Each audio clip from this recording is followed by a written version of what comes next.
I'm Elaine Reyes at the United Nations headquarters in New York, and this is UN Insider. Coming up. The impacts of climate change are accelerating. Amid severe weather events and rising global temperatures, the world prepares for a high-stakes climate summit. We have committed for climate, but also for biodiversity and also for pollution. Can newfound momentum and an ambitious agenda turn pledges into action? It is still possible to limit global temperature rise to 1.5 degrees by century's end. A look ahead to the UN's COP30 climate conference. Next.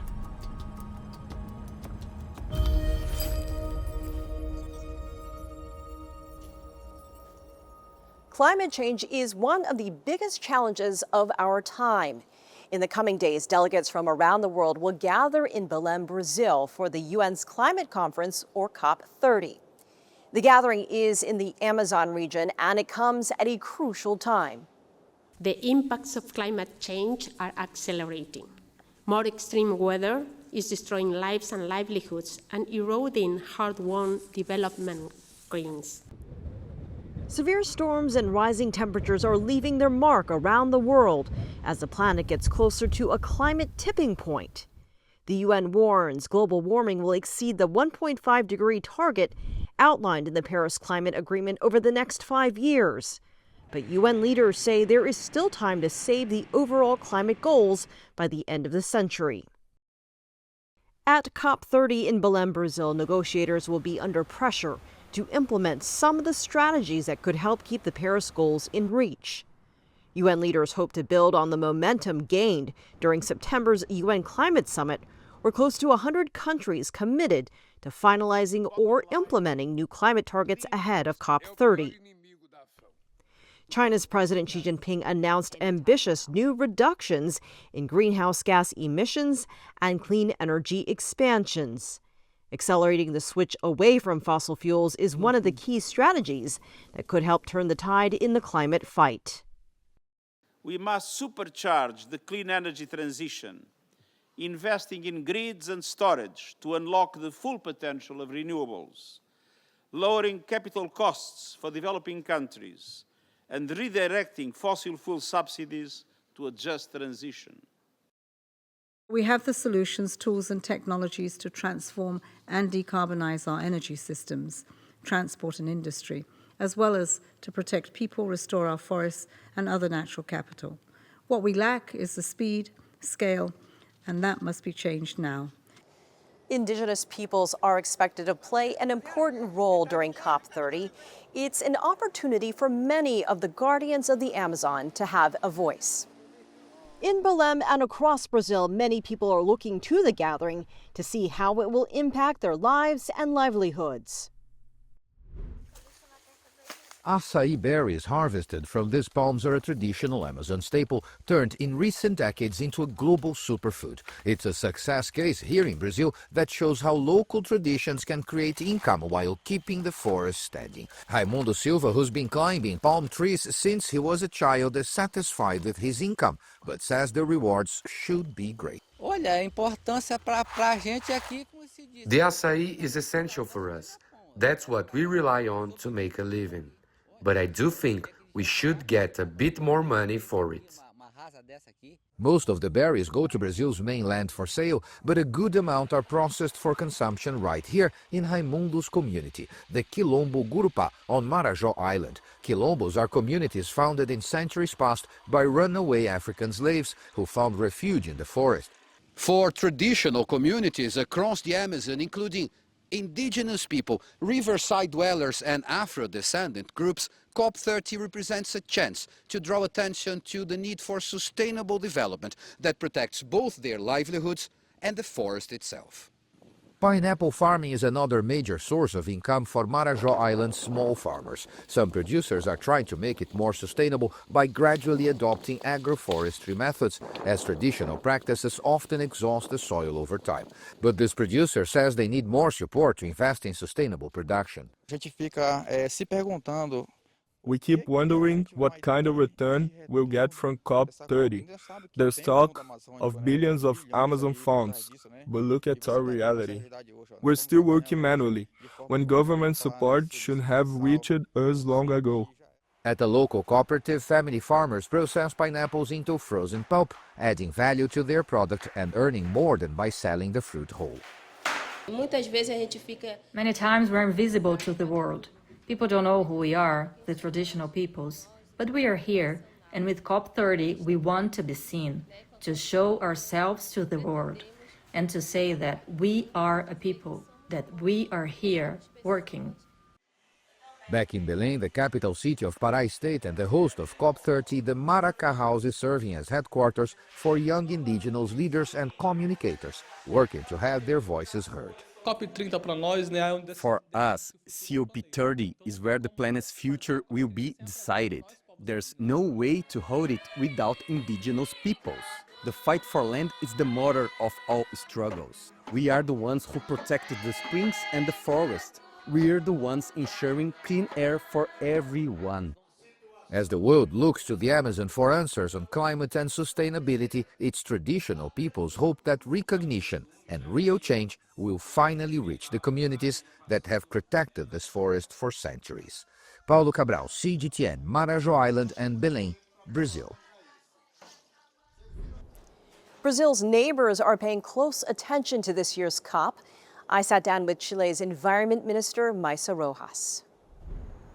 Minister Rojas, thank you so much for joining us. My pleasure. COP30 happening in the region this year in Brazil. And for the first time, indigenous peoples have a seat at the table. Can you tell us about Chile's indigenous population and their contribution to this? I think as a scene in countries around the world, it is indigenous people, indigenous communities that are the best guardians of nature. And as the Minister of Environment, my role is to protect our very valuable nature. And hence, they play a very important part in how we protect nature, how we do that through the declaration of protected areas, for example, but also through the management of those.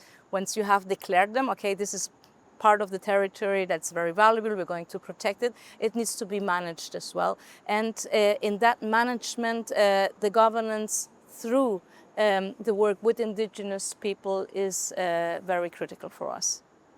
How would you rate your country's progress on the Sustainable Development Goals? We're 5 years away from 2030, especially the ones particularly to climate action and life below water.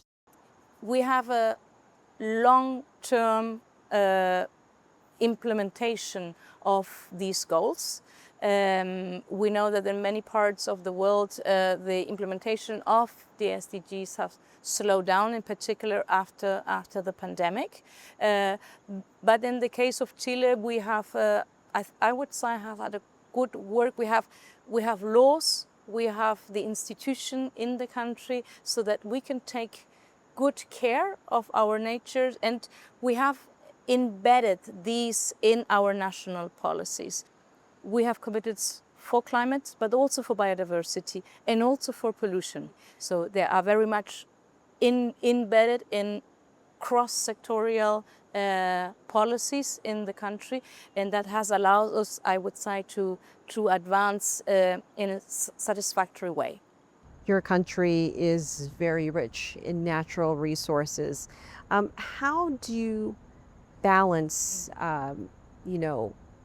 policies that are helpful for people in terms of development, while at the same time preserving the natural resources?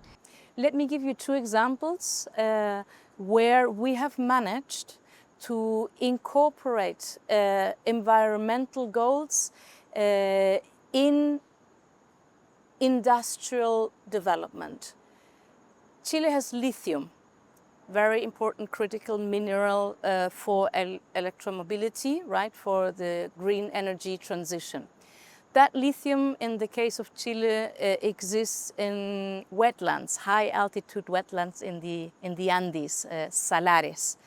And these places are very unique, very rich in biodiversity, very rich in a biodiversity that we don't even know, microscopic biodiversity.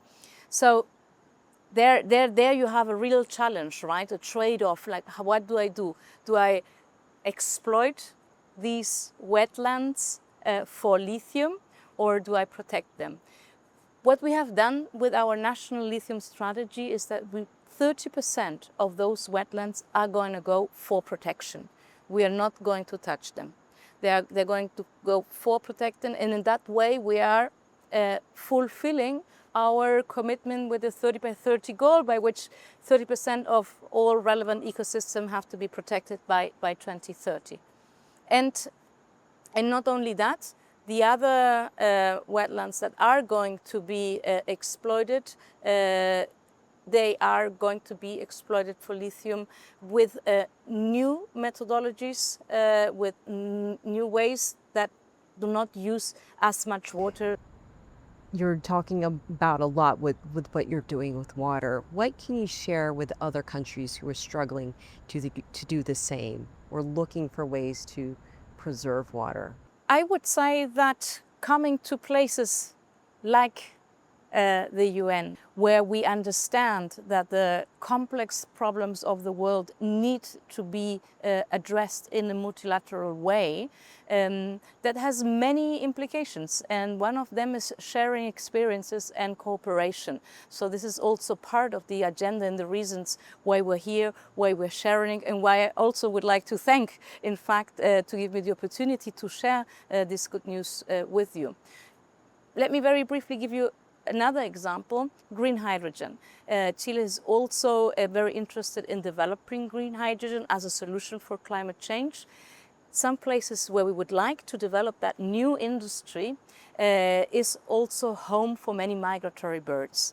And we have managed to organize that industry in a way that we can avoid or give some safe places for birds. And those, I think, examples that are important to share, that we can show that addressing climate change is very important for the planet, it is important for the people, and it should not, and it can actually go hand in hand with protection of biodiversity.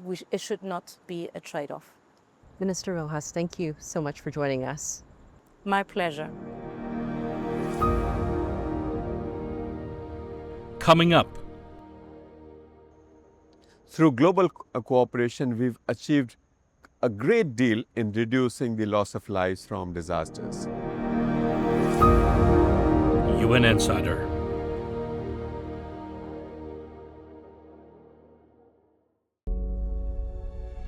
Facing the unknown is always difficult. In a world in turmoil, it's easy to lose orientation. But when the storms come, we have to see the possibilities, reinvent, find new opportunities, discover a path forward. CGTN, see the difference.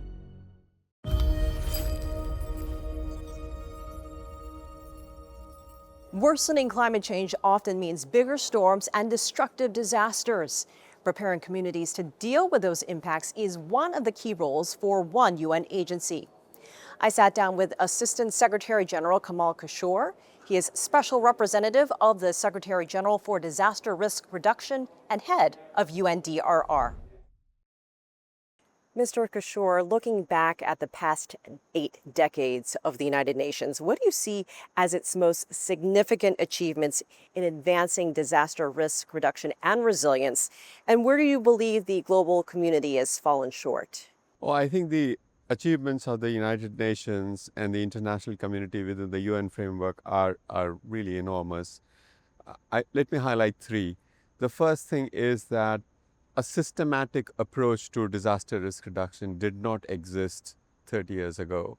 In 1994, within the UN frame, the first the first World Conference was held in Yokohama. That was the first strategy for disaster risk reduction. So giving a systematic shape to disaster risk reduction efforts globally, nationally, at the subnational level and local level is a major achievement. Before this, most of the emphasis was just on responding. Shifting the paradigm from response to risk reduction is a big achievement of the United Nations.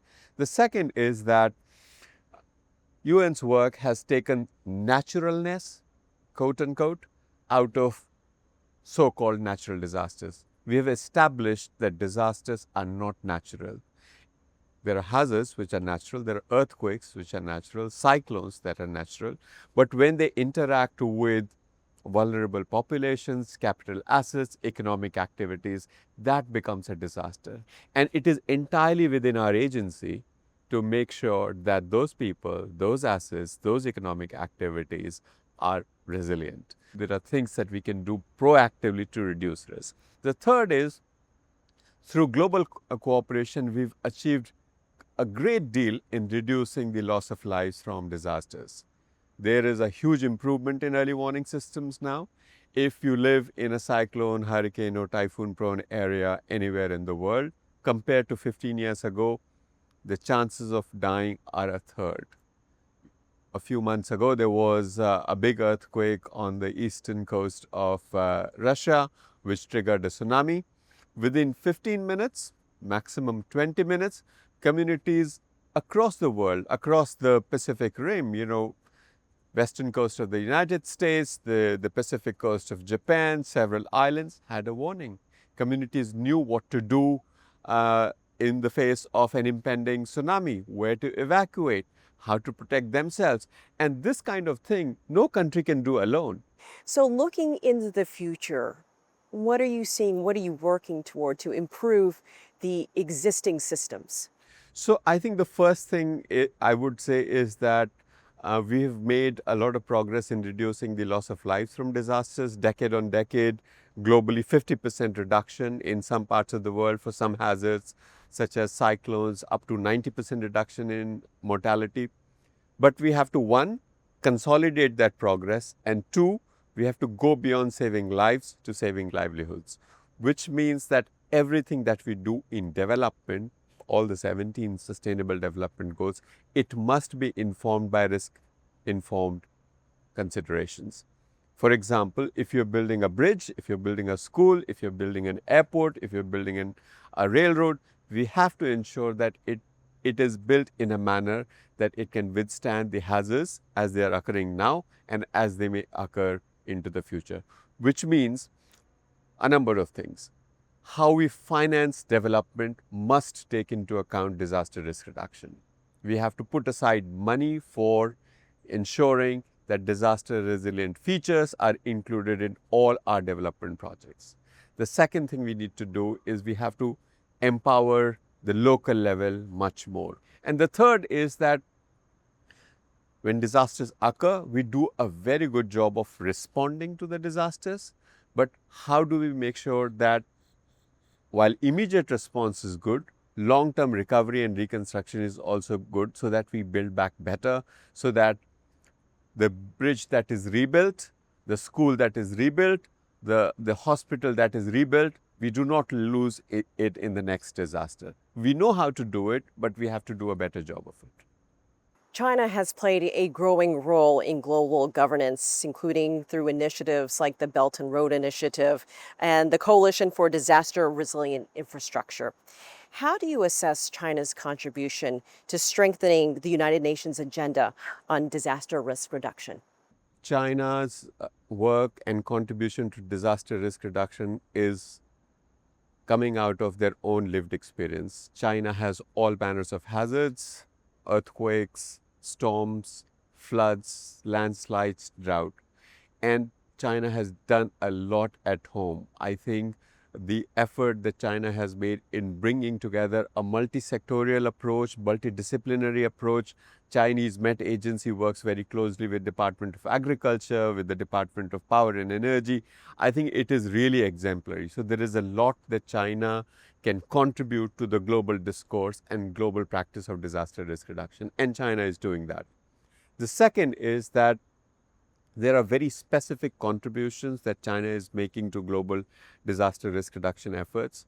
I'll give you just one concrete example, which is last year at the COP29 in Baku, Azerbaijan, in support of UN Secretary General's initiative on early warning for all, China announced its support, technical support through dedicated satellites, dedicated space-based capacity, which will contribute to improving early warning systems, improving forecast and warning and its dissemination, not just in China, but globally. So that is the second thing. The third is that China is a major player in developing infrastructure, not just at home, but globally. And how do we ensure that that infrastructure is built to standards so that it can withstand disasters? There's a lot of technical know-how. We work, my agency, UN Office for Disaster Risk Reduction, works very closely with Chinese technical institutions across multiple disciplines, across earthquake engineering, engineering in the context of water-related hazards, hydraulic engineering, hydrology, and so on. So I think it is great that China brings to bear all of that technical capability to ensure that development work in other countries, as much as it is in China, is built to last, built to withstand hazards of all kinds. Mr. Kishore, thank you for joining us. UN Insider.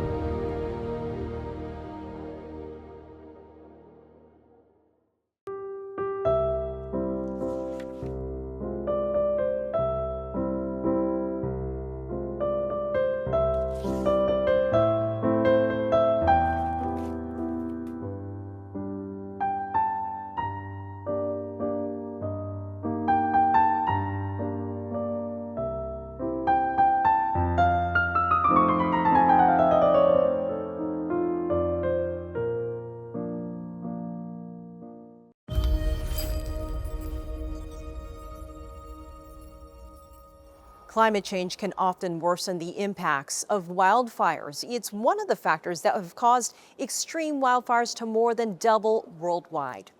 Rebuilding after fires can be a daunting task, but technology is aiding in the recovery. Saltillo, Coahuila in northern Mexico, is a semi-desert region where rainfall is scarce and vegetation is limited. Despite these harsh conditions, pine and oak forests can still be found in mountainous areas. Jesus Peña is a reporter for the newspaper Vanguardia in Saltillo. In August 2024, he won a contest held by the Inter-American Press Association for a report on the use of drones and seed dispersal in areas affected by wildfires. I used to think of drones being used by organized crime to drop grenades or bombs. But here, the people from CONAP are using them to reforest the mountains, to launch pellets, these small balls with treated seeds, into areas that have been devastated by fires in the Sierra de Artigas, which is an incredibly important lung for us.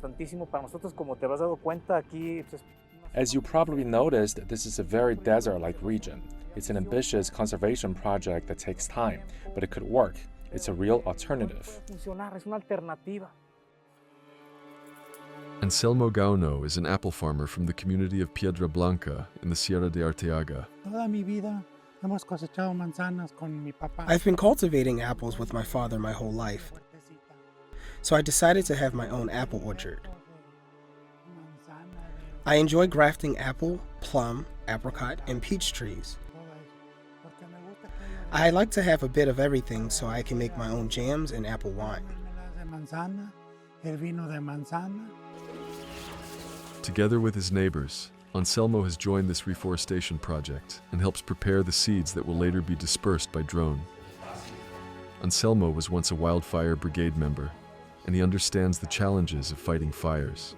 Yo fui 11 años brigadista y hubo un incendio acá en La Pinalosa. I was a wildland firefighter for 11 years. During the Pinalosa fire, we were out there fighting it. It was a massive wildfire. It was very difficult. There were days when it was impossible to go in and fight the flames because of the wind. We had to wait until the wind changed direction before we were given the order to go in and attack the fire. Que se ponía bien el aire para poder combatir. Environmental education and engagement with local communities are vital parts of the recovery process for severely affected areas. La cuestión de la educación ambiental hacia estas comunidades empieza sobre todo en las generaciones. Environmental education in these communities begins mainly with the younger generations, especially children in elementary schools, and also with the older population, many of whom have lived in these areas for decades. Son gente que tiene muchos años de habitar estos lugares. The idea is to explain in the simplest terms that by conserving their natural resources, they're helping everyone, especially when it comes to protecting water sources. Ana Lopez, a resident of Piedra Blanca, believes that teaching her daughters to care for the environment is the greatest legacy she can leave them.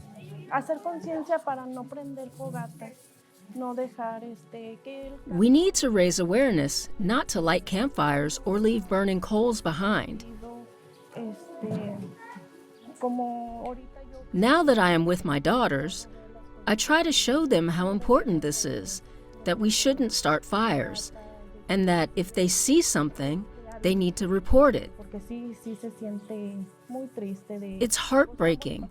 This is such a beautiful place, and seeing how everything can be lost in an instant, that really brings deep sadness.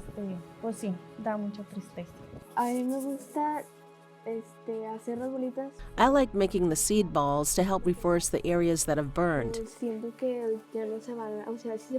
I believe the reforestation is possible, but it doesn't happen quickly. I feel sadness because the trees are burning, and without trees we won't have oxygen and we won't be able to breathe.